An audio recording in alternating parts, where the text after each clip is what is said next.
का दोस्तों S2O के स्टडी पे आप सभी लोगों का एक बार पुनः स्वागत है। हम आपके लिए लाए हैं बीपीएससी के कुछ हिंदी के प्रश्न जो कि बीपीएससी टीआरई एग्ज़ाम में और बिहार स्टेट के लिए इम्पोर्टेंट क्वेश्चन है। तो टाइम वेस्ट न करते हुए हम पहले क्वेश्चन पे चलते हैं। आज का हमारा पहला क्वेश्चन है, वर्णमाला किसे कहेंगे? वर्णमाला किसे कहेंगे? ऑप्शन ए है शब्द समूह को, ऑप्शन बी है वर्णों के संकलन को, ऑप्शन सी है शब्द गणना को, ऑप्शन डी है वर्णों के व्यवस्थित समूह को। आपको बताना है कि वर्णमाला किसे कहेंगे। जल्दी से सब लोग कमेंट में आंसर देंगे। इसका राइट आंसर हो जाएगा ऑप्शन नंबर डी, वर्णों के व्यवस्थित समूह को क्या कहते हैं? वर्णमाला कहते हैं। वर्णों के व्यवस्थित समूह को वर्णमाला कहते हैं। चलिए बढ़ते हैं नेक्स्ट क्वेश्चन की तरफ। भाषा की सबसे छोटी इकाई कौन सी है? भाषा की सबसे छोटी इकाई कौन सी है? आपको बताना है। ऑप्शन ए है शब्द, ऑप्शन बी है व्यंजन, ऑप्शन सी है स्वर, ऑप्शन डी है वर्ण। बताना है कि भाषा की सबसे छोटी इकाई कौन सी है।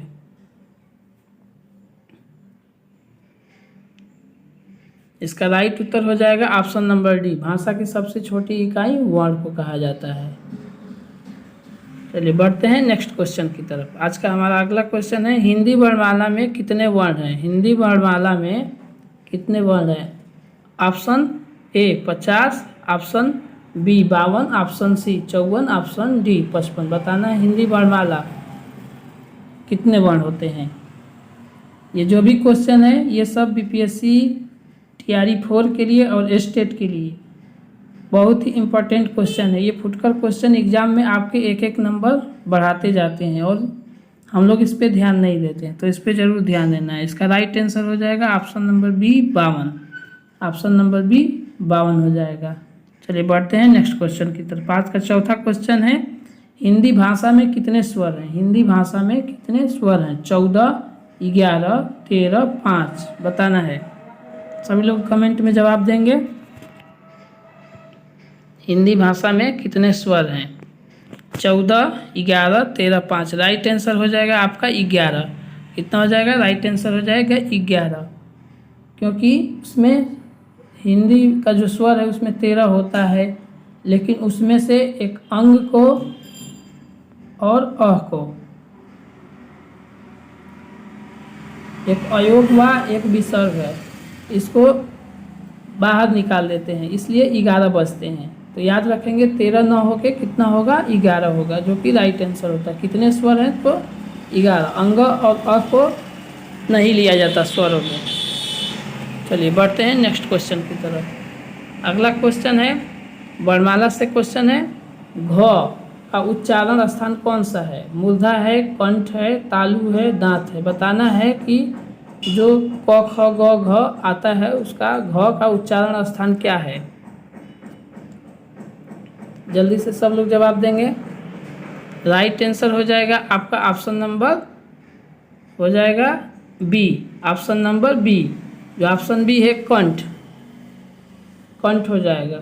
जो क वर्ग है, क वर्ग का जितना भी है क ख ग घ, ये सब क्या है? कंठ से उच्चारण किया जाता है। चलिए बढ़ते हैं नेक्स्ट क्वेश्चन की तरफ। आज का हमारा छठवां क्वेश्चन है, स्वर संधि कितने प्रकार की होती है? 2, 3, 4, 5। स्वर संधि के प्रकार बताना है। देखिए संधि के प्रकार नहीं बताना है, स्वर संधि के प्रकार बताना है कि स्वर संधि कितने प्रकार की होती है। आपका राइट आंसर कितना क्या हो जाएगा?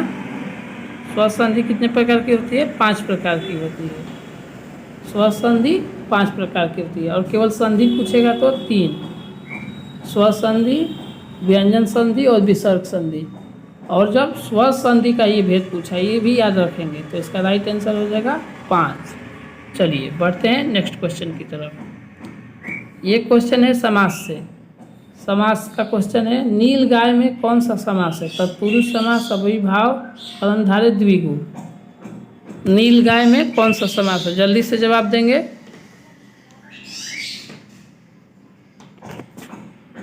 इसका राइट आंसर हो जाएगा आपका ऑप्शन नंबर सी, कर्मधारय समास। जहाँ पे किसी का विशेषता बताएगा वो कर्मधारय समास में होगा। ठीक है, तो ये जरूर याद रखेंगे। गाय की यहाँ पे ये विशेषता बताई जा रही है कि गाय कैसी है, तो नीली है।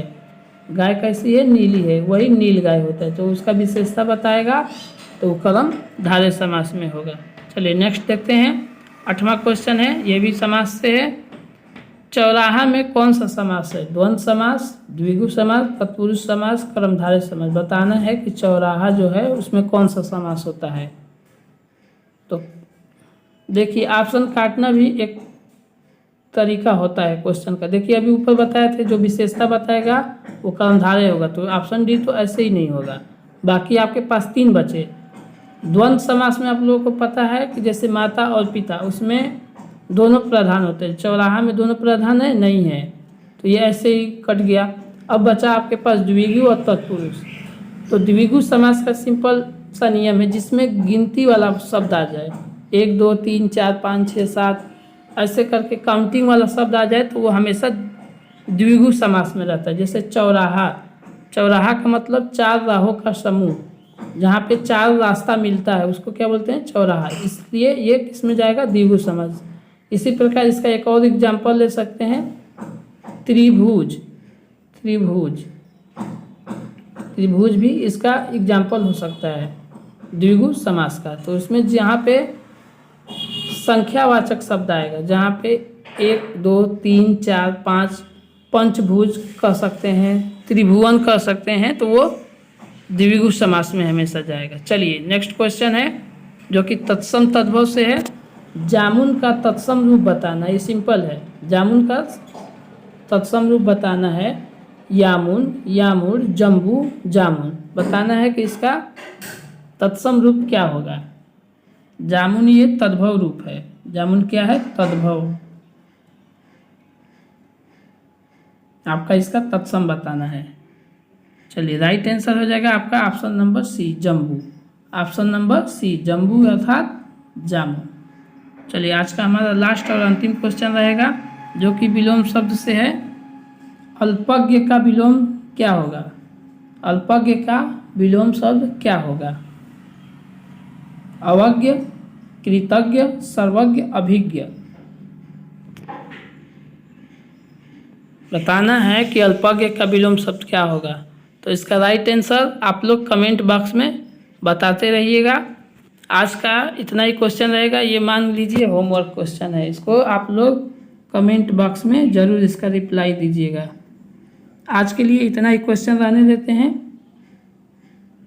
मिलेंगे नेक्स्ट वीडियो में नए क्वेश्चनों के साथ। और जो लोग चैनल पर नए हैं वो चैनल को जरूर सब्सक्राइब कर लें, और वीडियो अच्छी लगी हो तो लाइक कर लें, क्योंकि हम आगे आपके लिए टॉपिक वाइज क्वेश्चन लेके आएंगे, जो कि चैप्टर वाइज रहेगा। अलग अलग चैप्टर का अलग अलग क्वेश्चन इसके बाद मिक्स करके बताएंगे।